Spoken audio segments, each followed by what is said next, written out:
Thank you, and I'd like to say what an honour and a pleasure it is to be here at the MacGill School. I have to say that I don't think I know of anywhere else in Europe where such an ambitious programme of events bringing together the political leadership, commentators, people from the region in open debate over a whole week. I can't think of anywhere else where that exists, and it's a wonderful experience to be part of it.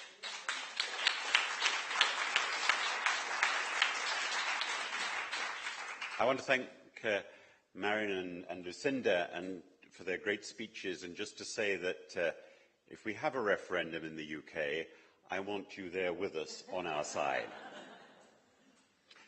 I'm going to make a few remarks about the dream, talk a little bit about the European elections, and then mention the country I come from, which I think most of you may now have guessed is the United Kingdom. The dream. You know, sometimes when we talk about the European dream, it's as if we have a vision of people coming together in the 1940s and 50s, like a group of church elders negotiating amongst themselves the true path. I don't think it was like that at all. I think it was a sensible, strategic vision of the long-term self-interest of the participants. It wasn't pure altruism. It wasn't naivety of thought. It was, how can we avoid what has happened in the past, and how can we prepare the future? For France, it was a way of remaining an influence in the world. A defeated, economically ruined France would have had no influence. Europe was the way to retain influence. For Germany, it was a way to rebuild, and it was a way to come back into the world community of nations. For Benelux, you know, if you're a small country the size of Luxembourg, which has the population then of about the same as Cork has, and you suddenly have the greatest army that had ever been assembled in the history of the world since the reign of King Darius in 5th century BC Persia. And this army comes through your country and destroys it in a day, then actually you think to yourselves, and this was the second time in 30 years, you think to yourselves, actually there must be a better way than this. We must find some means of preventing this from happening. So there was self-interest then, and if the European Union is to thrive, and if we're to regain momentum in the European Union, we need to recover not some idealism, we need to recover some sense of what is in our strategic interest, our strategic self-interest. Mr. Cameron, whose name has already figured once or twice this morning in our discussions, Mr. Cameron 2 days ago said, we must now stand up to Russia and what it is doing in the Ukraine. He didn't say this to the Commonwealth leaders. He didn't say it as something that he could do on his own. He wasn't addressing China and India, or even the United States. He was addressing his European partners. Because if sensible strategic pressure is to be placed on Russia, it has to come from Europe. It's complicated because some European countries are very heavily energy dependent on Russia. Some are very dependent on the volume of trade, much more so than the United Kingdom. So it's a difficult argument. It's an argument that has to be won through engagement. But it is an argument that can only be won in Europe. We're all of us aghast at what is happening in Gaza. There's nothing Ireland can do about it. There's nothing Britain can do about it. But if we manage to find sustained pressure from the European Union, that can have a serious effect in terms of bringing sensible pressure on the partners, and particularly on Israel, to come to some kind of negotiated settlement. We are facing, in the next 10 years, the full impact of the digital revolution. That revolution almost certainly threatens 20 to 25% of jobs in Europe.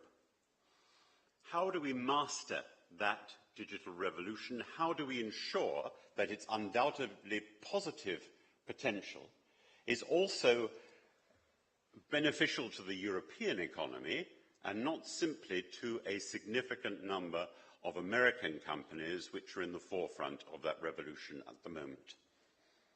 It's in part a question of infrastructure, it's in part of a question of the regulatory framework. That's European. That's not something that can be done nationally. We're about to embark on the biggest trade deal negotiations, they've already started, with the United States.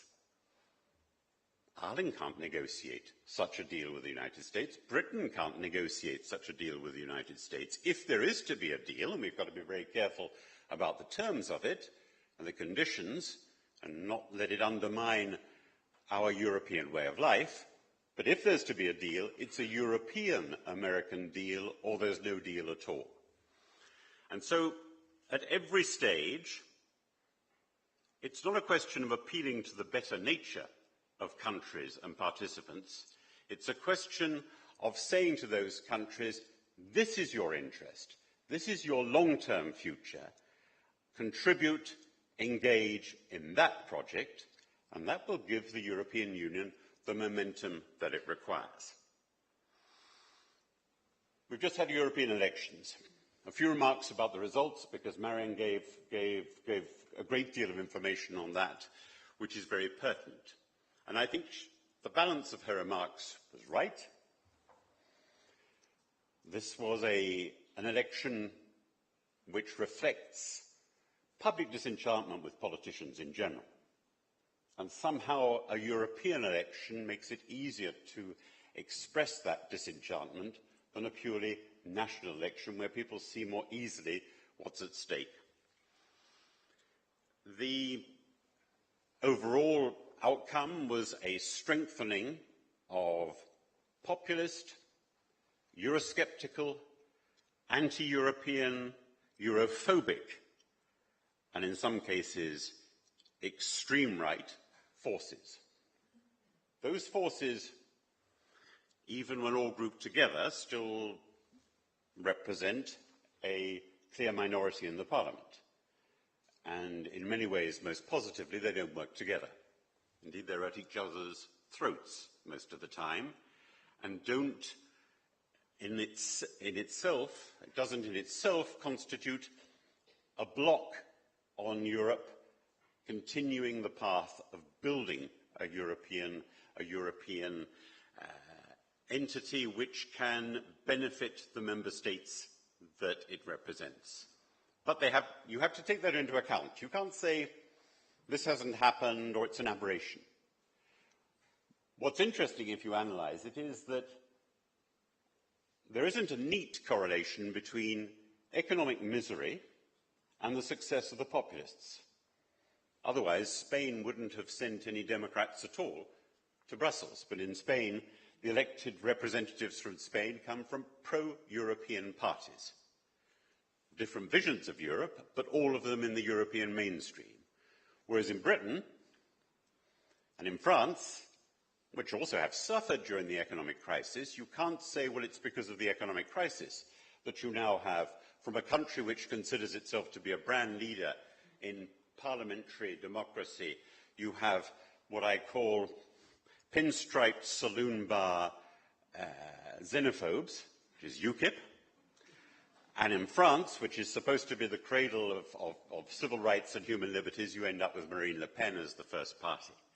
You need to look deeper at that, and I'm not saying Europe's got nothing to do with it, but what I am saying is that you have to look at as well at the standing of politicians and at the way that our political parties and our standard political parties have ceased to reach out to people.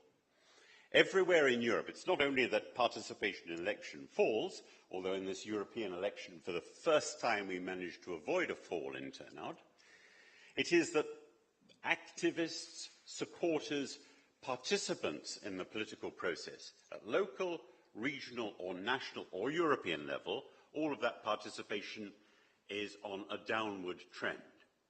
and it's because people are doing other things with their lives, that they follow politics in a different way from the way that people of my generation follow politics, and it is because, quite frankly, if you like, the shortcomings and weaknesses and human turpitudes of politicians have been exposed in a way 24/7, never before. And so that the myth of the politician, you'll excuse me, as being a godlike or a goddess-like figure, that myth has long since been dispelled. And so people do other things and don't follow politicians and expect some sort of role in the process if they're to participate in the process at all. And that's a phenomenon which is Europe-wide, but it's not specifically European Union, even if it's felt at European Parliament elections. Let me make one reference to why these European Parliament elections were a little bit different. Quite a few of us who've seen these elections and seen every time that the participation in those elections was declining believe that you had to do something to change the nature of it. You could say, yes, but the European Parliament has a very big role in co-decision, or that the European Parliament shares the responsibility over the budget, or that it holds the executive to account, and you've already lost people's attention. But if you say, actually, this is also a presidential election, then people start to pay a little bit more interest. And so those of us who took this view, and it's been a very long process, we tried to turn this election into a presidential one for the first time ever. The treaty, the most recent treaty, Lisbon, says you have to take account of the election results when the Council proposes to the Parliament the name of the Chief Executive of Europe or the President of the Commission. And that President of the Commission has to be elected by a majority of MEPs. And what we did was, on that basis, we encouraged the political parties to choose their candidate for president in advance, so that people would know that if they voted for Fine Gael, that they would be voting for Jean-Claude Juncker as president of the Commission, and if they voted Labour, they'd be voting for Martin Schulz as president of the Commission. This was a dummy run. We never knew whether this would succeed at all, and a lot of people in Brussels and elsewhere, and particularly in national capitals, said, you must be mad. You are not going to impose on us, the heads of government, who've always had this responsibility in the past, a name simply because of the election results. We've got the right to choose, and we'll choose who we like, irrespective of what the elections tell us. But the parliamentarians, both before and after the elections, say, I'm sorry, if you come to us with a name of someone who hasn't been proposed in those elections as the candidate, we will reject that name. And so you had this rather odd situation of a presidential election, which some people didn't think of as a presidential election, and where we didn't really have the resources or the means to conduct it. Nonetheless, we fought it. The main candidates crisscrossed Europe, held rallies in most large cities, were present in the media, TV debates, a big social media presence, which played a very big role, and contributed to a layer in this campaign of a presidential contest. There are a lot of flaws in it. A lot of people didn't understand or got very disappointed when they realized that the only way to support Jean-Claude Juncker was to vote for Party X, or the only way to vote for Martin Schulz was party-wide. Let me give just the Spanish example. In Spain, and I'm talking to you from my own experience in the Schulz campaign, in Spain, Martin Schulz, because of his activities, has a very high name recognition. 40% of Spaniards know who he is, because he's spent a lot of time there and working on issues which concern them. When he had rallies there were huge sellout rallies, thousands and thousands of people turning up to hear him at rallies in Barcelona, in Malaga, in Madrid, in Valencia and elsewhere. But then when people realized that to support Martin Schulz for the presidency of the Commission, you had to vote for PSOE, the local socialist party, which is, quite frankly, pretty discredited and which is blamed for the crisis, they said, I'm sorry, I'd like to see him as president of the Commission, but you can't ask me to vote for PSOE. And that's a genuine problem that we face. It's a huge task of selling a candidate for the presidency in any circumstances, to sell it in Europe with all the linguistic, cultural differences. I'm just amazed that we got as far as we did. I was amazed that in the French party political broadcasts, the party political broadcasts would actually say, we need change in Brussels, we the French socialists are backing Martin Schulz as the next president of the Commission, and here he is speaking in French, few sentences in a party political broadcast. That to me is the beginning of the creation of a European debate, a European demos, and ultimately a real presidential election, which I think can motivate people because it personalizes, because it gives people some sense of empowerment. British people were able to dismiss Churchill in 1945, after the end of the war. They could dismiss Churchill, they couldn't dismiss Barroso. And it's that feeling of being out of control and not having any say in who is running Europe that, to a certain extent, contributes to the disenchantment. Having talked about Britain, I'll just make a few comments, because Britain decided to sit this election out in terms of the presidential aspect. The main government party is not a member of the main conservative parliamentary grouping in the European Parliament. The Labour Party is a bit semi-detached. The Liberals are a full member of the Liberal International, but didn't back the Liberal candidate for the presidency of the Commission, Guy Verhofstadt. UKIP, of course, were doing their own thing.